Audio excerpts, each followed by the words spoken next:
Good evening.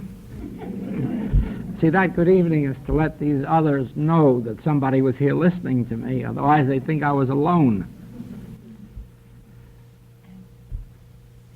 Because this message, within a few weeks, goes out all over the world.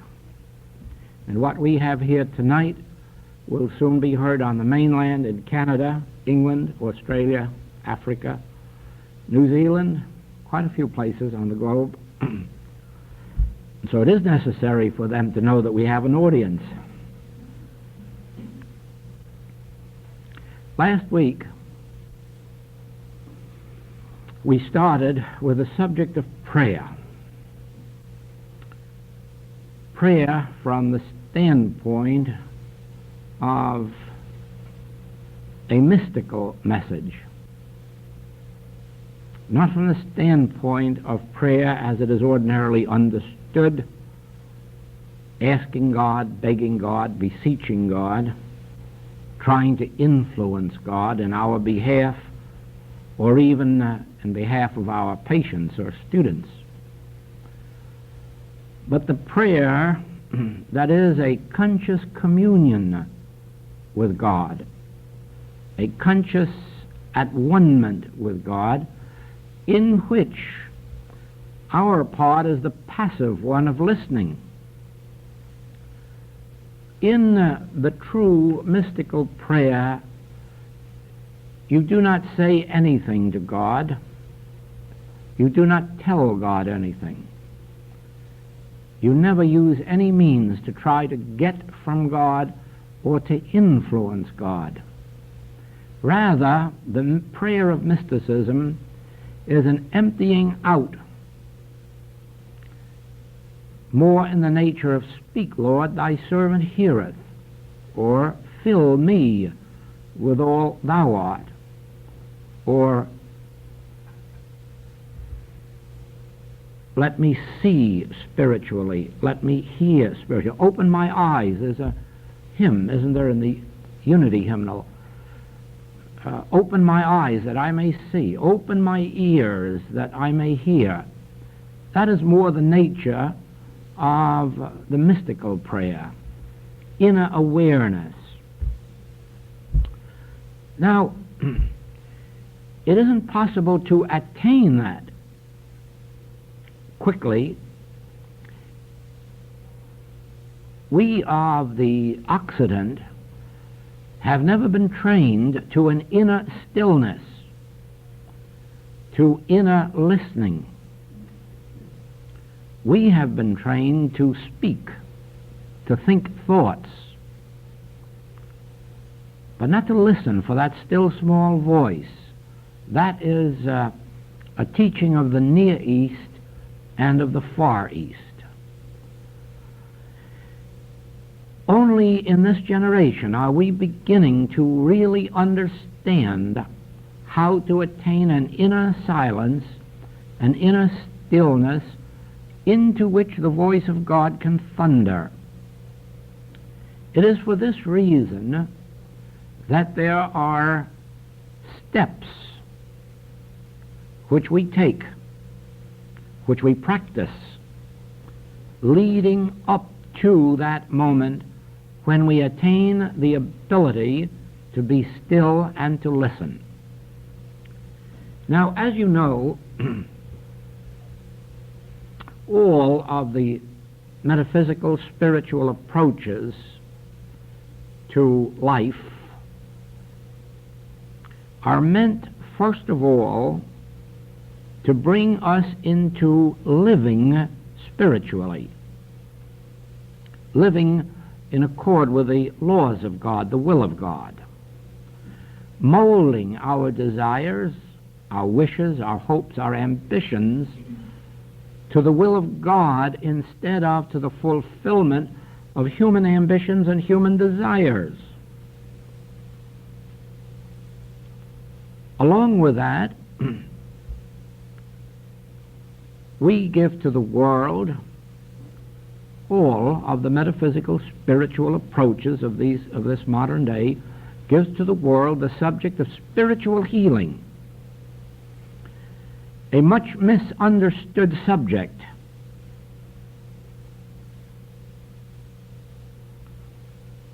From our standpoint, let it be said that spiritual healing is accomplished in two ways. Either through individuals who have received the grace of God, which appears as a healing consciousness, or through a conscious knowing of the correct letter of truth, which eventually leads to the development of that spiritual consciousness. Now, making affirmations and denials, or uttering metaphysical cliches, is not knowing the correct letter of truth, nor is it giving an intelligent or loving treatment.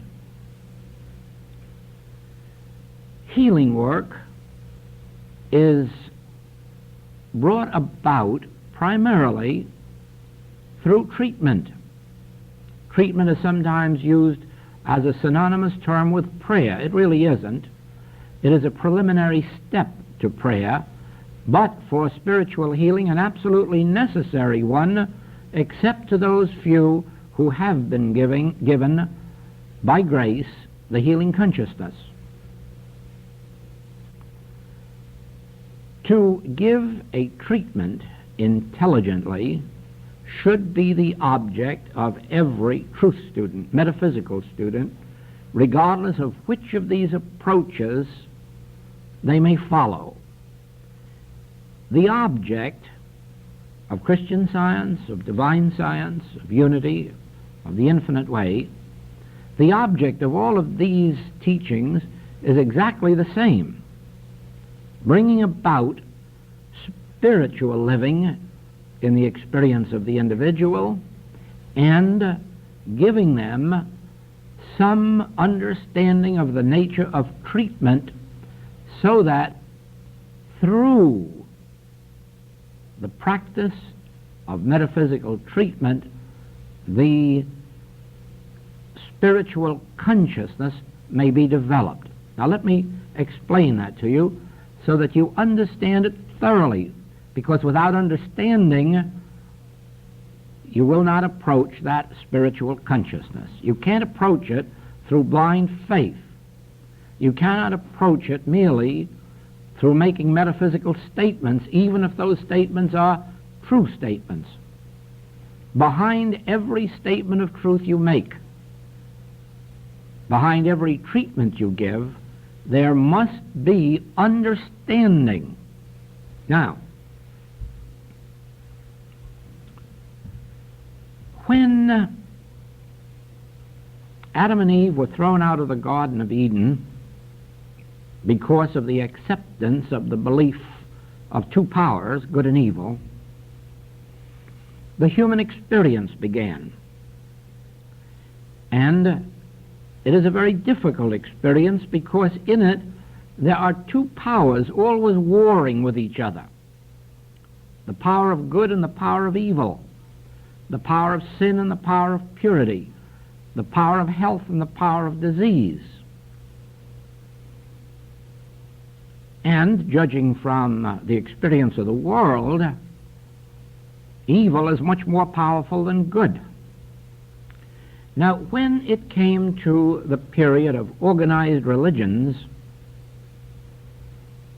these two powers were unfortunately perpetuated. Only now their names were changed. And the name of good became God, and the name of evil became devil or Satan. But even in the religious life, we had the same two powers that threw Adam and Eve out of the Garden of Eden. We had good and evil under the name of God and devil or Satan. And the two always warring with each other. In the same way, evil usually seems to get the better of good, because evil exists in the world much more than good does. Now, the end of that reign of the two powers was started when the first of the metaphysical movements came into being in the 19th century. And it was revealed in those days that all of these thousands of years of good and evil warring with each other were not only unnecessary, but they were untrue, because there never were two powers. There was only one power, and that was God power, spiritual power. And that which had been feared as evil and fought as evil was never a power. It was a belief entertained in human consciousness. Of course, it acted as power as long as the belief could remain there. But these early metaphysical movements made it very clear that that was what was wrong with the world, was a continuing of the belief in two powers. Now, in those early days, they coined a new term for what Paul had called the carnal mind. Now, the carnal mind really wrecked Paul, because he did not quite see through the fact that carnal mind wasn't an entity or an identity, but this false sense of power. But with this beginning of the metaphysical movements, it was finally revealed that this carnal mind, which has now been called mortal mind, was really not a power at all. It was a nothingness. It was a belief entertained in human thought, and that if you were wise, you could take the sum total of all evil, whether appearing as sin, disease, death, lack, limitation, storms, wars, man's inhumanity to man, all of these were to be seen as effects, the cause of which was carnal or mortal mind, but that this so-called mortal mind wasn't a mind, but an illusory substance, a hypnotic influence that made us accept evil as power. The result of this revelation was such that within 25 years, 30 years, Christian Science, Unity, and Divine Science became international organizations with thousands upon thousands of practitioners doing the most wonderful healing works. So much so that in the 1890s, when the organized materia medica movement was trying to outlaw the metaphysical practice, the only reason that the legislatures of the world sanctioned the practice was because of the demonstrable healings that had taken place and were taking place.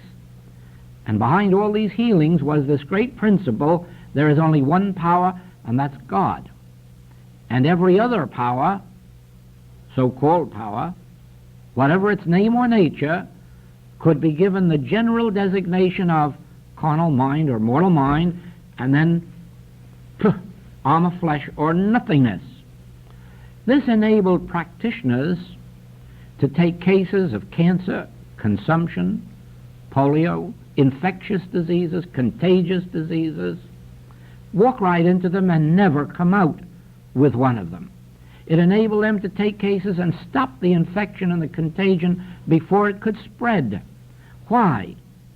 Not because infection or contagion are powers over which they had control, but rather because it had been revealed to them that these were not power, and such power as they seemed to have existed only because they were so accepted in universal human thought. Unfortunately, we come to another era of crystallization, and we find our own metaphysical friends beginning to fear mortal mind and do protective work from it and set up defenses against it and call up practitioners and say, please get busy, mortal mind is after me. Mortal mind, which it has been revealed, is the arm of flesh or nothingness or no power. So that we came up to this present era with two powers in metaphysics again, the divine mind on one side and mortal mind on the other side, and always praying that divine mind would be strong enough to wipe out mortal mind or overcome it or destroy it. You see why it is repeated to you so often that the infinite way can never be organized? Because it has nothing at all to give the world that the world hasn't already got, and which the world can't practice, if it will, in their home, in their church, or out of it, since the place whereon thou standest is holy ground. All that we need in the infinite way is sufficiently to prove that what the world calls carnal mind or mortal mind isn't mind, but is the arm of flesh or nothingness, is illusion, is not to be feared or hated or worked against. So that, now mark this, you cannot give a treatment intelligently, a metaphysical treatment, unless you start with the realization that since God is all power, that you do not require any power to do anything, to anything, for anything, or anybody, or any reason. That you must anchor yourself in, first of all, that there is but one power, and that power is God, and therefore you don't even need God power, for God is already the power that created the universe, maintains it, and sustains it, and the responsibility is on your shoulder to know this truth. You are not going to God in the infinite way to influence God to do something to you or for you, or to your patient or for your patient. No, you are going to God for reassurance that God alone is, and that there is no power. I shall not fear what mortal man can do to me. I shall not fear what mortal mind can do to me. I shall not fear infection, contagion, so forth, so on. In the degree, remember, of your realization is the success of your treatment. Do not think for a moment that we have all 100% successes in our treatment work or in our healing work. I don't know of anyone who has yet attained 100%. I say to you that you can have 100% if you can attain the full Christ consciousness of one power, so that you do not refute error or deny it or struggle against it, but rather realize the truth of the Sermon on the Mount.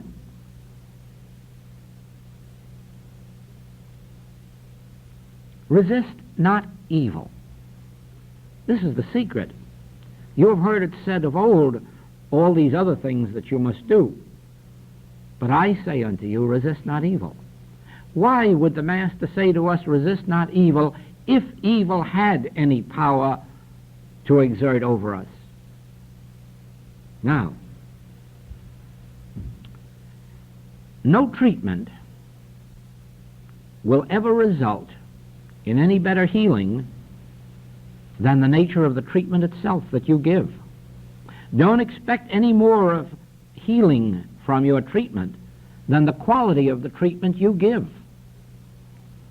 There is no mysterious God sitting around to do your work for you. God is doing God's work, creating, maintaining, and sustaining this universe in perfect harmony. And the discords and inharmony are unknown to God. They're only known to us. And they're only known to us in the degree that we live and move and have our being outside of the divine awareness, in the degree that we are influenced by what we see, hear, taste, touch, and smell. Now, a human being is like a weather vane.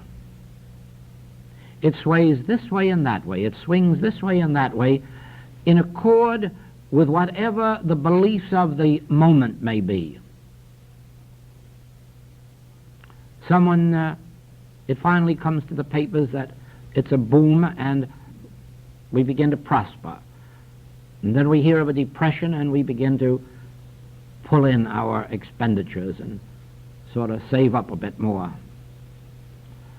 We read of infections and contagions and immediately we're down in bed with them. In other words, a human being living the ordinary human life is not in control of his own life or body. He is swayed by the universal beliefs, and more especially the stronger ones of any given moment. Now, that was not our original status. In the beginning, in the first chapter of Genesis, we were told that we were given dominion. We were given dominion over everything on this earth, and beneath it and above it. We were given dominion. In the centuries that have gone by since then, we seem to have given over that dominion to the weather, to climate, economic conditions, governments, so that we look everywhere outside of ourselves for that which really should be coming forth from within ourselves, a complete dominion. It is possible to regain that dominion, but I say to you truthfully, it can only be done through conscious effort. Conscious effort, determined effort, persistent effort, consistent effort. In no other way. Inertia is really in control of the human mind, so that just 100 years ago, our ancestors would have given their right arm for the books that are published, that are available to us and our generation today, and our generation throws them aside in order to buy picture books and picture magazines and moving pictures and television screens. Anything that will not exert the brain, anything that will not cause us to think. I know it is said that one picture is greater than 10,000 words, and that's true of the illiterates. That statement was made for illiterates, for lazy people. 10,000 words are worth more than 100,000 pictures to the person who desires to have knowledge. You won't find much knowledge in pictures. Pastime, yes, not knowledge. Knowledge is to be found in books, in words, in thoughts, in the consciousness of thinkers. And if you want to know what's in the consciousness of thinkers, you have to get inside their consciousness, and you can do that pretty well by means of their written words. That is why I say that you have to first shake off inertia and really have a desire to have dominion. Then when you have the desire to have dominion, you learn the basic principles of truth. And then when you've learned them, you put them into practice. Too many students really believe that learning them is sufficient. It isn't. It isn't. You have to put them into practice by living them and by using them in treatments. It is true that if you give enough treatments over enough years, that eventually your treatments will have far less of words and thoughts in them, but that is only because those words and thoughts are ingrained in your consciousness, not because you can afford to skip them. Let no one believe that a metaphysical treatment is really of any value whatsoever if it doesn't include within it your understanding that there is only one power and that you are not going to use one power over another power. Don't think for a minute that you have helped your patient or student if you're still expecting God to do something for them, or if you hope and believe that your treatment is going to get God to do something for them. God's work is done. God is the same yesterday and today and forever, and let no one try to influence God on your behalf.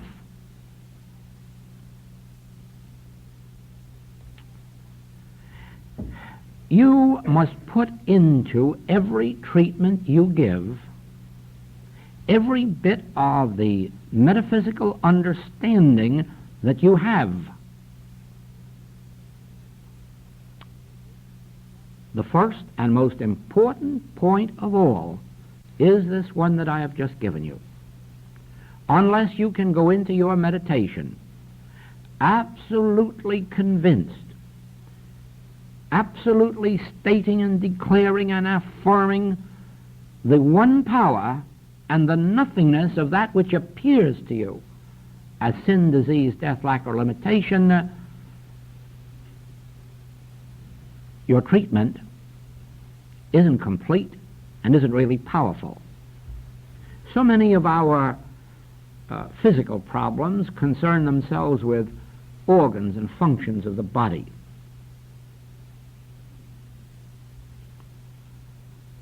Every treatment must include the truth that mind is the substance of the bodily organs and functions. Mind does not act upon these. Mind is formed as these. There isn't a cell of the body, of the bones. There isn't a cell of blood that isn't a center of intelligence, which it couldn't be unless its very nature were mind. There is no such thing as mind over matter. The secret is mind formed as matter. You see, if I place my hand here, I have a completely dead hand. Of itself, it can do nothing. It can't give, it can't withhold, it can't pet, it can't punch. It can do nothing. I must do it. And this hand cannot refuse to function except as I function it through the act or will of mind. And when my mind wants to give, that hand carries out the act of giving. And when it wants to withhold, that hand carries out the organ of withholding. And if you believe for a moment that the organs and functions of your body are not responding to the activity of your mind, you have not yet awakened to the basic truth of metaphysical practice. The organs and functions of your body are not something separate from your mind. Therefore, there's no use of merely trying to prod the body unless, first of all, you are trying to understand the activity of the mind. Once you put into your treatment the fact that mind functions the organs and functions of the body, that mind functions the muscles of the body, you are beginning to give an intelligent treatment, because that is the fact. The body itself can do nothing or be nothing. Sometimes people believe that if they have an accident, that the mind had nothing to do with it. be assured of this: the mind prepared the way for the accident.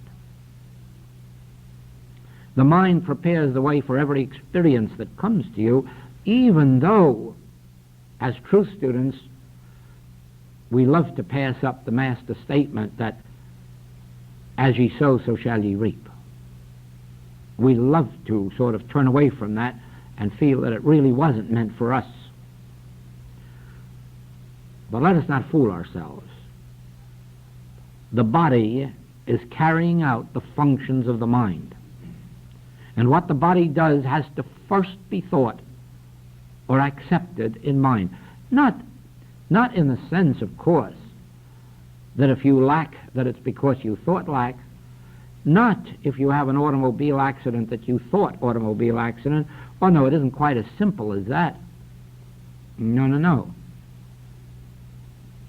But the preparation for everything that happens to your body first must take place in your mind. You know, it was said many, many years ago in metaphysics, but it is being repeated now by doctors, that a person cannot die until they give their consent.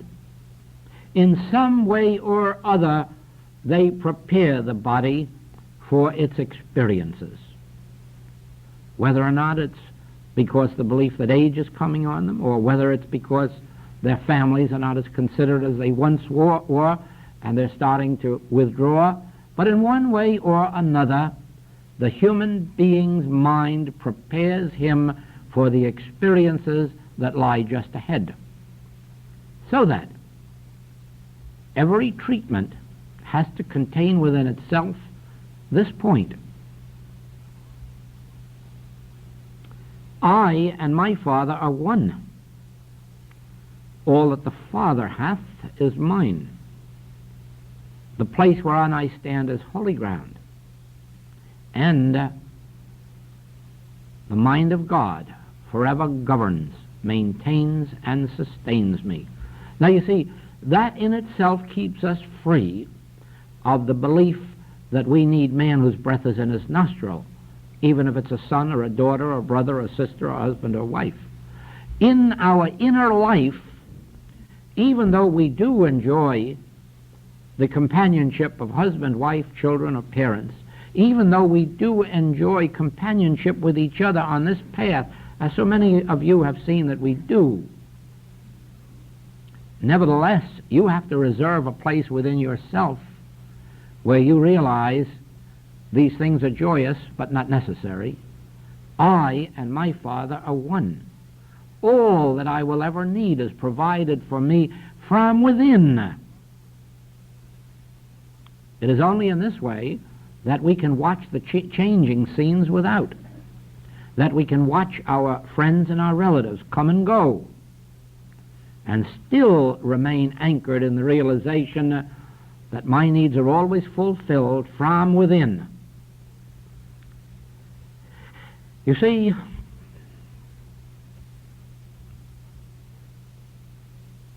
in spite of the fact that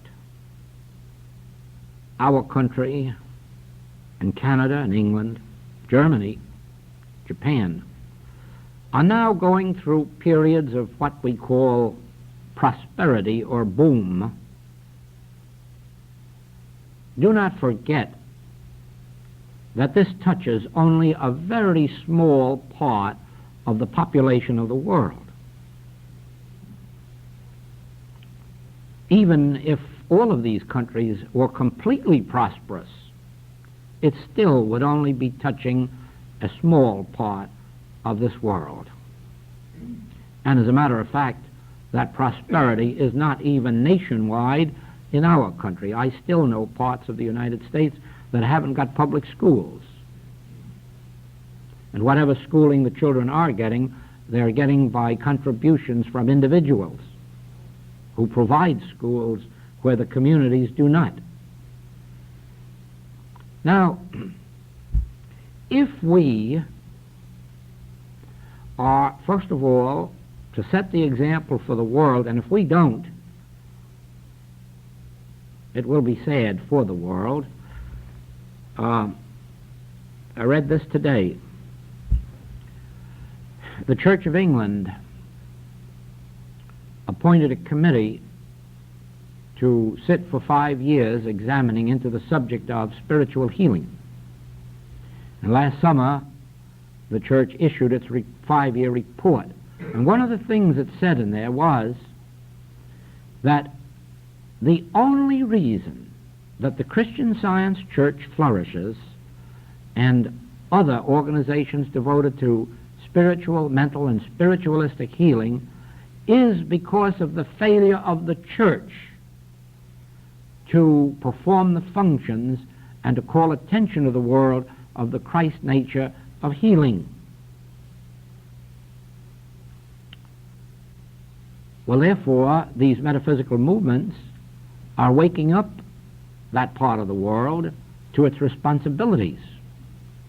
So it is going to be, if the world is to be awakened to the true nature of supply, of abundance, it will have to first learn the principles from those who have discovered them and are practicing them and are demonstrating them. Then, if just the amount of people in this room were really to be demonstrating spiritual supply or demonstrating supply spiritually, you can imagine how many of your neighbors, friends, or relatives would want to get on that bandwagon. And in the course of time, we would cover a community and a state and a nation and then cross the borders. Then if we are to demonstrate an abundance of supply, rest assured we cannot do it unless we know the principle of supply and, knowing it, put it into our treatments every single day until we demonstrate it. All right. You can check up now and see whether after your years of study you have caught the secret of the principle of abundant supply, because I'm going to give it to you clearly, and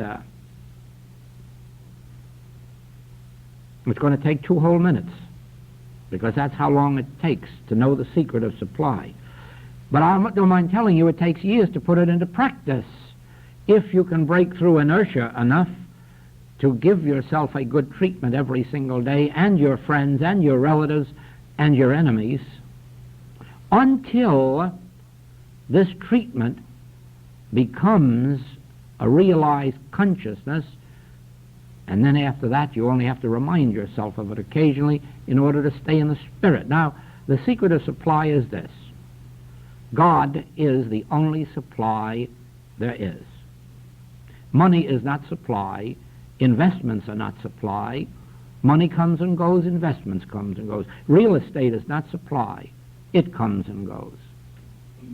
There is only one supply that is not only infinite, eternal, but is also omnipresent and never comes and never goes. That's God. God, realized, is infinite, omnipresent supply. Now, any true students who are trying to demonstrate supply from any other basis are doing nothing more than the human being who is a good go-getter. They may demonstrate a little temporary money or properties, but it isn't supply. Supply is never supply until you have it forever and forever in infinite abundance. That means a sufficiency with 12 baskets full left over to share. Now, think of this. God alone is supply. Therefore, to have supply, one must have God. Or you say, well, God is everywhere, equally present. That's true in the abstract. That's a very good absolute statement of truth. It's good absolute metaphysics. A very bad demonstration. God is not omnipresent until God is realized. If God, or the omnipresence of God, were enough to be supply, then I can tell you right now that Russia and China and all of these bankrupt countries would be running over with supply because God fills those countries as well as this one. But that isn't enough. Just as God is the answer to health, that isn't doing the people any good who are sick or dying, the fact that God is health. God only becomes a demonstrable experience in proportion as God is realized. And that's the nature of treatment, to bring us to that state of consciousness in which we can realize God. Therefore, when we go into treatment, which is a preliminary to prayer, we must make use of the correct letter of truth. God is supply. Scripture tells us that I am the bread, the meat, the wine, the water. I am life eternal. I am the resurrection.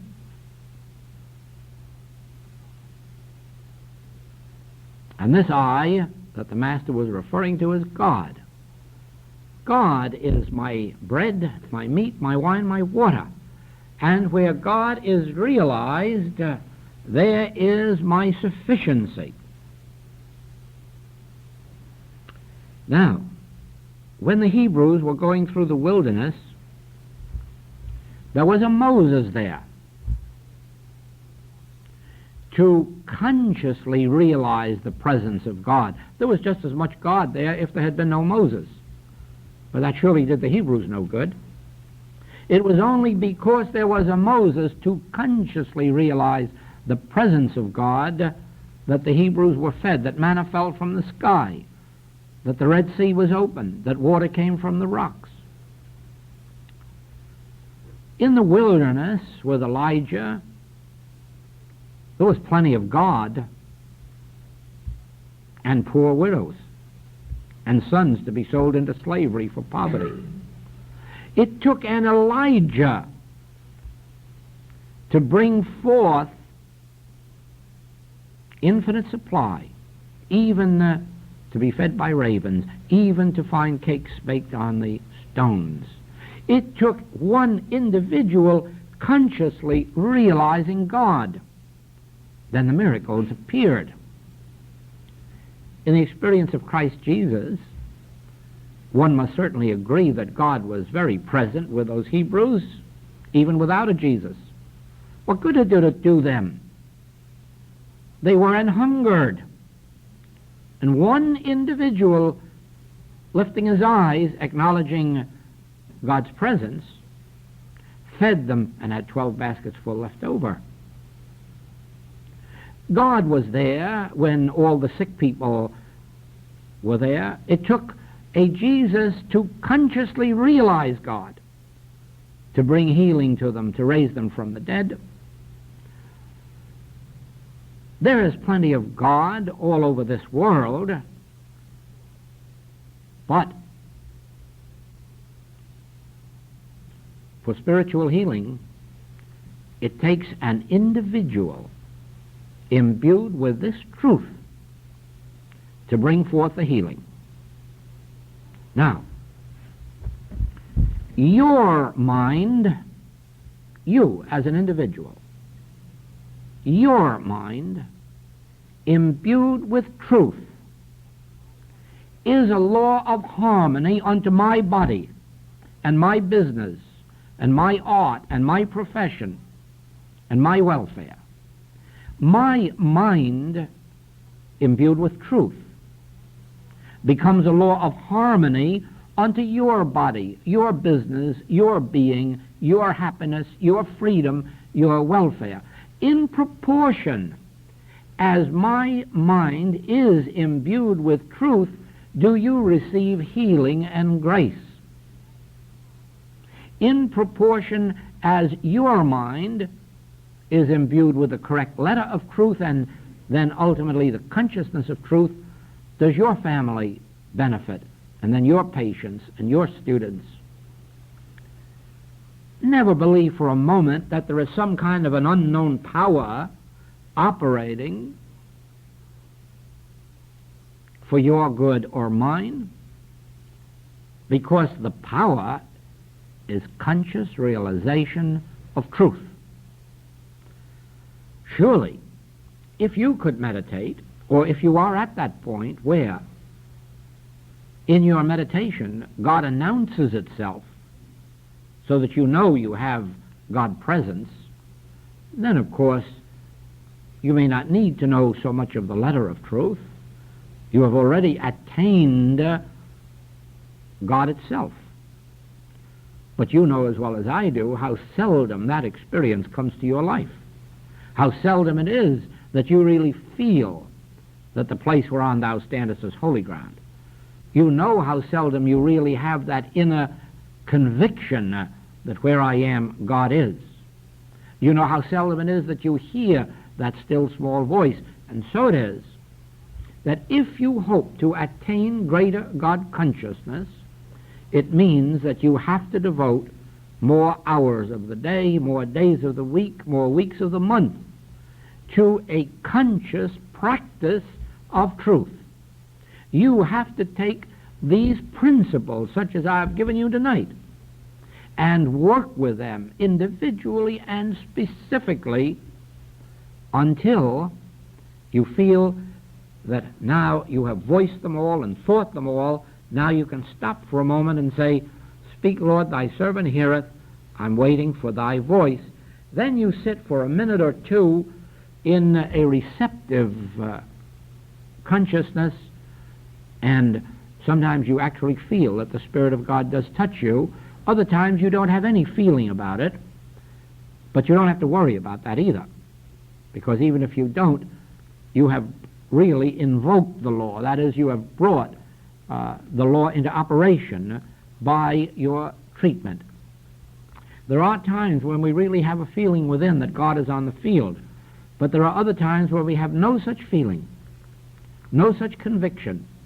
It's as if really the treatment were a failure so far as we're concerned, but it isn't. It's never a failure as long as you realize that you have done your part, and if there is no outer change, you're willing to do it again 2 hours from now. You see, too many students like to feel that if they give themselves or others one treatment in a day, that the rest of the day is up to God to come back to them. It isn't that way at all. It isn't that way. No one can lay out for you a program. I have seen some very serious claims met in something less than a treatment. I have seen some very simple things that took days and weeks and months and sometimes years before the healing took place. Do you know why that is? Because we are blocking the healing. Either the practitioner or the patient themselves are blocking the healing by holding on to self-will in some regard that they're not yet ready to loose.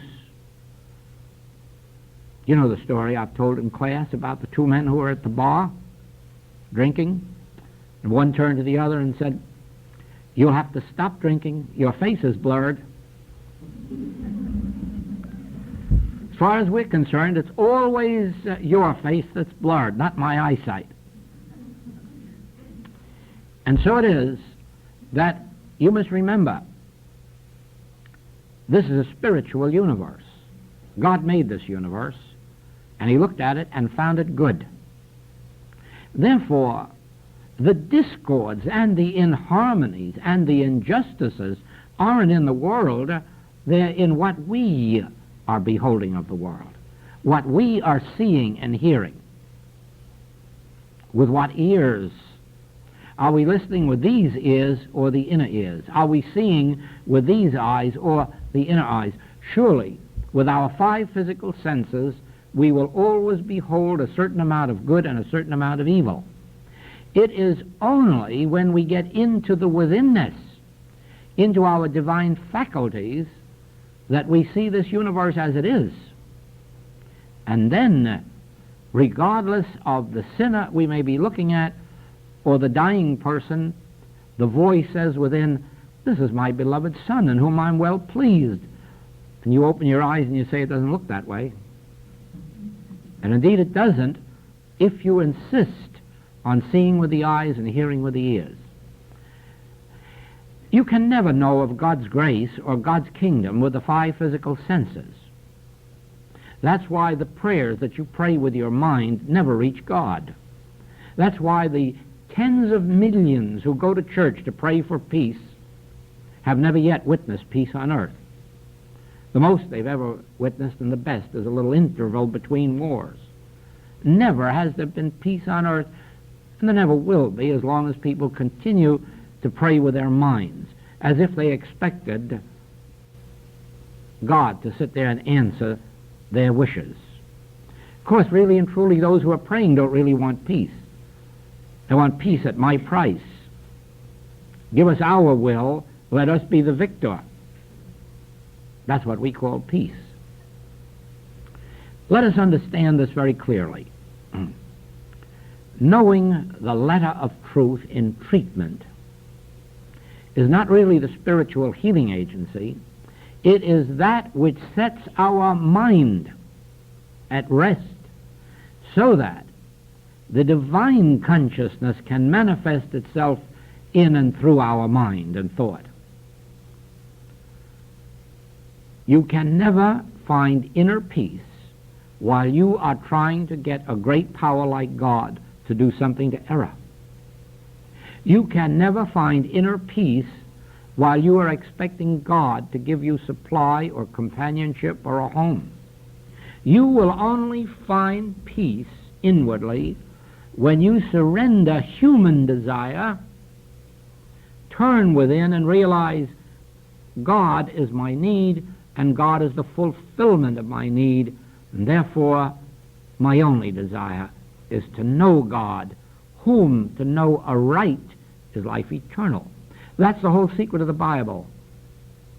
To know Him aright is life eternal. To know Him aright is infinite abundance. To know Him aright is to know love. Incoming love and outgoing love. Incoming wisdom and outgoing wisdom. To know Him aright is to know divine harmony. But to seek for harmony separate and apart from Him is useless. To seek for health separate and apart from Him is useless. To seek for supply separate and apart from Him is useless. One thing only do I desire: to know Thee aright. Whom to know aright is life eternal. May the thoughts of my mind and the meditations of my heart be acceptable in Thy sight, and they will be acceptable if we go to God as emptiness. And in the realization there's no God power to do something to somebody. God power is to be realized as the sum and substance of my being.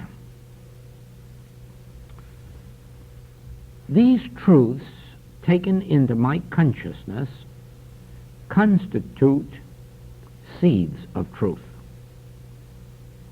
And if I nurture them, feed them, water them, by remembering them, in conscious treatment, they spring forth into spiritual demonstration. Day after day after day, I have to take the important points of our correct letter of truth and take them into conscious treatment. I must never leave my home in the morning until I have established within myself the truth that I cannot be swayed by what I see, hear, taste, touch, or smell, since I am receptive and responsive only to the divine influence within my own being. I cannot leave my home until I have consciously realized God's presence is with me and it goes before me to make the crooked places straight. It is beside me. It comes up behind me as a rear guard. God permeates my being and all being. God fills all space, and my conscious realization of this is a law of protection unto everybody who comes within range of my consciousness, even the drunken driver over there. Pray for your enemies.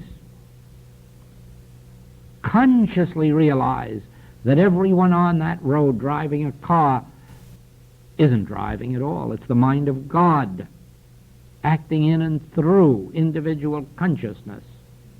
And as individual consciousness, that is every driver. Until you have done this, until you have realized that God is your bread and your wine and your water, and that God is here where I am, for I in the midst of me is God, you have no right to be out on the street. You'll just be going out as an ordinary human being. And you know what a human being is now? A statistic. Ask the insurance company. They'll tell you all about you, including the day you should die, according to their records. If you don't, you disappoint them. Because you are a statistic if you are a human being. Don't be a statistic. Take possession of yourself. Take possession of your mind and your heart and your soul, but do it consciously. Don't do it wishy-washy, because it won't work. You must be as positive in your statements of treatment as I am being positive here tonight. Not quite, because I've been saying this for 30 years. But with a year or two of this, you could be as convinced of it as I am and have been for 30 years.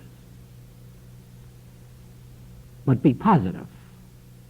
Be positive. You have dominion, but you only have dominion in proportion as you assume dominion through truth. Always remembering, I of my own self am nothing. If I speak of myself, you know, I'm bearing witness to a lie. I'm speaking now of the dominion that I have through truth realized in my consciousness. I'm speaking of the infinite abundance that I have by God's grace, by grace of the fact that God is my being. Heaven forbid that I should ever believe that I of myself could be anything other than a transparency through which the activity of God is made manifest to this world. And that's what we're supposed to be. As the heavens declare the glory of God, and the earth showeth forth his handiwork, so must you and I bear witness to God's glory, not yours or mine. Never bear witness to your knowledge. Never bear witness to your powers. And above all things, never accept anyone's belief that you're spiritual. Don't do it. Give God the credit for being the infinite and all spirit. Because whether you know it or not, this is the truth. In all of my travels, in all of the spiritual men and women I've met, I mean men and women of spiritual life, even up to the mystics, I have never heard one yet admit that they felt spiritual. And so don't have any false ideas that you are ever going to feel spiritual. You aren't. You're just going to feel you.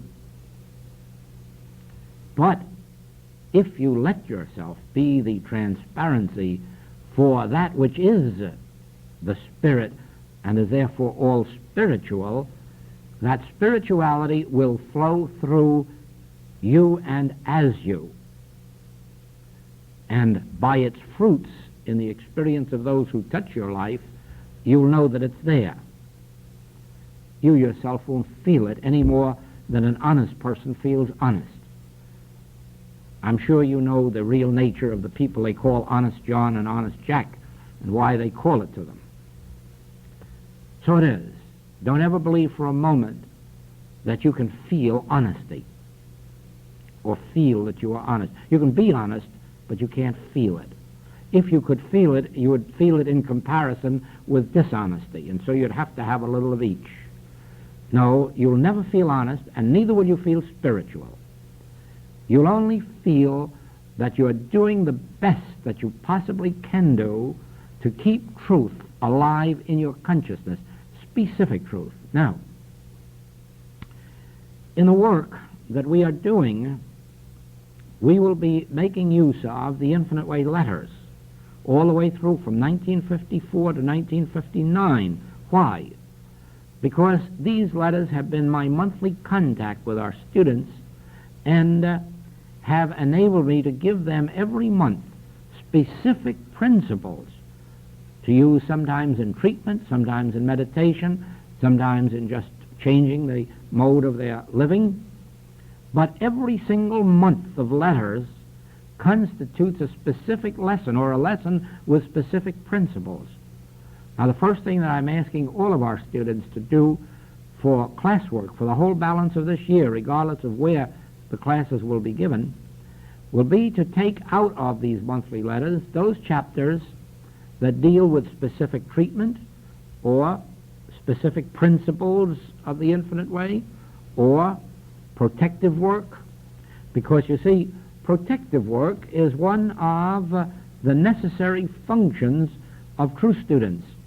Not protective work in the sense of protecting us from evil, but the protective work that establishes in our consciousness that there is only one power and that nothing else is power. You'll find that in the 1955, a chapter on protection.